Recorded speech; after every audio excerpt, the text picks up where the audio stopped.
안녕하세요. 50대 전업주부 유튜버 써니입니다. 제가 오늘은 전원 생활을 시작하시기 전에 집을 알아보실 거 아니에요. 그 집을 알아보실 때 주의하실 점, 고려하실 점에 대해서 말씀드리려고 합니다. 첫 번째로 이제 난방비 부분을 많이 걱정들을 하시잖아요. 도시가스가 들어온 지역은 전원주택이라고 하긴 좀 그렇죠. 대부분 그 산 근처에 있는 전원주택들의 난방은 심야전기나 지열보일러, 기름, LPG 이런 것들 사용하거든요. 화목난로라든지. 그러니까 일단 사용되고 있는 보일러가 어떤 것인지 확인하시는 게 좋고요. 그 난방비가 걱정되신다면 제일 먼저 고려해야 할 점, 남향이어야 합니다. 무조건. 집은 남향이어야 합니다. 제가 북향집에 살아봐서 그 차이를, 지금은 남향집에 살거든요. 그 차이를 아주 피부로 절감하고 있어요. 난방비에서도 엄청난 차이가 있거든요. 일단 전원주택 고르실 때 남향집 고르기. 그리고 두 번째는요, 집이 적당한 크기여야 해요. 도심에 사시다가 그 돈 가지고 전원주택을 알아보시면 일단 서울에서 거리가 떨어지기 때문에 집값이 낮아져요. 낮아지니까 같은 돈으로 굉장히 크고 멋진 집을 고를 수 있어요. 너무 예쁜 집 많거든요. 제가 첫 번째 고른 집이 그래요. 통나무 집이었거든요. 너무 예뻤어요. 근데 북향이어서 정말 힘들었어요.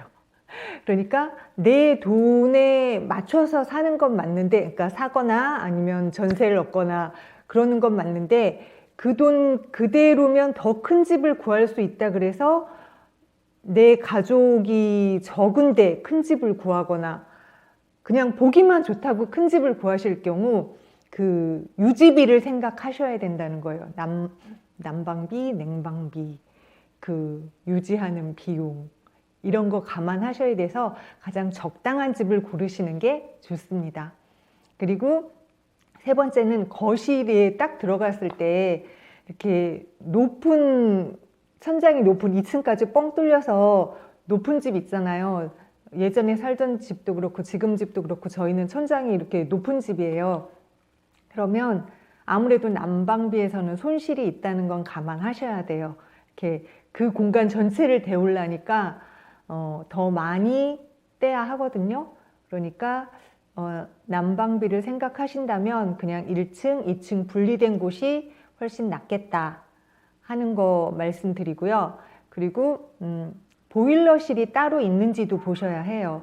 그러니까 보일러 통 있는 데가 뻥 뚫려 있으면 그만큼 그게 열 손실이 있다고 하더라고요. 그러니까 보일러실이 있는지 확인하시는 거 중요합니다. 그 집에 딱 집을 보러 갔는데 보조 난방 기구를 쓰고 있는지 한번 확인해 보세요. 뭐 방마다 놔둔다거나 뭐 거실에도 뭐 큰 보조 난방 기구가 있다거나 그럼 그 집은 추운 집이에요. 그러니까 추위를 많이 타신다면 그건 좀 생각해 보셔야 해요. 뭐 거실에 벽난로가 있는 건 그 벽난로를 쓸 만큼 되니까 이제 벽난로가 있는 거니까 그건 상관없는데 그 적당한 집인데 벽난로는 없고 적당한 집인데 막 방마다 난방기구를 켜놓는 집이 있어요. 그거는 그 주 보일러로 그 따뜻하게 데워지지 않는다는 얘기거든요. 그러니까 그거 감안하셔야 합니다. 그리고 전원주택은 도시가스하고 수도가 연결되어 들어오지 않은 집이 대부분이에요. 도시가스가 없으니까 난방은 그런 뭐 제열보일러, 심야전기, 기름, LPG 뭐 이런 거 가스로 난방을 하는 거고, 그럼 요리는 어떻게 하느냐? LPG 가스로 요리를 하는 거예요. 그래서 주문을 해요. 그러니까 LPG 가스통이 어디 있는지 아마 주방 뒤쪽으로 해서 이렇게 있는 곳이 있을 거예요. 그러면 거기 가서 보시면 대체로 가스통 2개가 있어요. 저 같은 경우는 가격이 그때마다 달라요. 한 통에 막 41,000원일 때도 있고 44,000원인 경우도 있고, 그러니까 주문할 때마다 이제 가스 2통 가져다 주세요. 얼마인가요?를 물어봐야 해요. 그럼 이제 그건 요리를 위한 기구가 되는 거예요. 그 LPG 가스는. 그러니까 주 난방하고는 달리 요리하는 용으로 LPG 가스는 사용이 된다는 거. 그리고 수도가 들어와 있지 않기 때문에 지하수거든요. 그러니까 정수기 사용하시고 지하수인데 그 지하수가 대공인지 소공인지 부동산에 물어보셔야 해요. 그러니까 우물을 크게 팠는지 조그맣게 판 집인지를 알아보셔야 하는 게, 작은 소공일 경우는 물을 쓰다가 부족한 상황이 벌어질 수 있어요. 대부분 대공을 찾아서 쓰셔야 하는 게 맞고요. 대공을 팠었어도 오래돼서 지하수가 고갈될 수 있거든요. 저희가 북향집에서 나왔던 이유가 춥기도 했지만 상수도를 아직 놓지 않았는데 물이 안 나오는 거예요. 그리고 그 전문가가 와서 봤는데 물이 없대요, 지하수가. 그러니 나올 수밖에 없었거든요. 그러니까 그 지역이 전부 상수도로 갈고 있는 추세인지, 상수도가 어디까지 들어왔나요? 물어보면 이게 점점점 올라오고 있는 추세면 그 위에 집은 조금 위험할 수도 있는 거죠. 상수도로 교체해 준다 그러면 모르겠지만, 그러니까 그 지하수 문제도 확인해야 되는 거예요. 그리고 생각보다 집이 너무 싼 거예요. 괜찮은데 생각보다 집이 너무 싼데 왜 그러지? 한번 의심을 해볼 필요가 있어요. 가장 대표적인 게, 이렇게 고개 들어서 하늘을 보시면 고압선이 지나갈 수 있어요. 고압선, 그거 뭐지? 그 기둥이 가까이에 있을 수도 있고, 이 전원주택 많은 곳은 높은 지역이기 때문에 고압선 설치가 되게 많이 되어 있거든요. 그러니까 주변에 고압선 설치가 되어 있지는 않은지, 가까이에 그런 게 있으면 사는 동안 좀 건강이 안 좋아질 수 있으니까 그런 거 파악하실 필요가 있어요. 그리고 막 언덕 위에 예쁜 집 상상하시잖아요. 높은 곳에 있으면 뷰가 정말 끝내주거든요. 근데 높은 곳에 있으려면 그만큼 많이 올라가야 하겠죠. 올라가야 하는데 뭐 봄, 여름, 가을은 문제가 안 돼요. 문제가 안 되는데 눈이 오는 겨울이다.